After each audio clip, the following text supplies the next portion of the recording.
Last வீடியோவில் நான் stitch பண்ண ஷார்ட் குர்த்திக்கு நிறைய பேர் கமெண்ட் பண்ணியிருந்தீங்க, ரொம்ப நல்லா இருக்குன்னு. தேங்க்யூ ஸோ மச் எல்லாத்துக்கும். அதில் ஒரு சில பேர் மட்டும்தான் நோட்டீஸ் பண்ணி நீங்கள் போட்டிருக்க பேட்டர்ன் வந்து கிராஸாக இருக்குது, ஸ்ட்ரைட்டாக அடிக்கணும்னு. அதுக்கப்புறம் தான் நானே நோட்டீஸ் பண்ணேன். ஸோ நெக்ஸ்ட் டைம்லேருந்து கரெக்டாக நான் வந்து நோட்டீஸ் பண்ணி கரெக்டாக நான் வந்து ஸ்டிச் பண்ணிக்கிறேன். இன்றைக்கி என்ன பண்ணுறேன்னு பார்த்தீங்கன்னா, மீதி துணி இருந்துச்சு, அதை வச்சு வந்து ஒரு பேண்டு ரெடி பண்ணலாமே அப்படின்னு சொல்லிட்டு தான் பண்ணிட்டுருக்கேன். இதுக்கு வந்து 24 இன்ச்சஸ் 4 இன்ச்சஸ் அப்படிங்கிற இதில் வந்து கட் பண்ணி எடுத்துக்கிட்டேன்.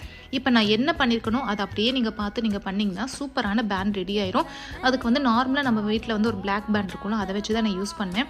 இந்த மாதிரி வந்து அந்த ஓரங்கள் அடிச்சுட்டு உள்ளே வந்து சைடில் எடுத்து விட்டோம்னா ஈஸியாக வந்து பேண்ட் வந்து ரெடி ஆயிரும். இந்த வீடியோஸ் மட்டும் அப்படியே ஸ்கிப் பண்ணாமல் பார்த்தீங்கன்னா தெரியும் எப்படி பண்ணியிருக்கேன்னு.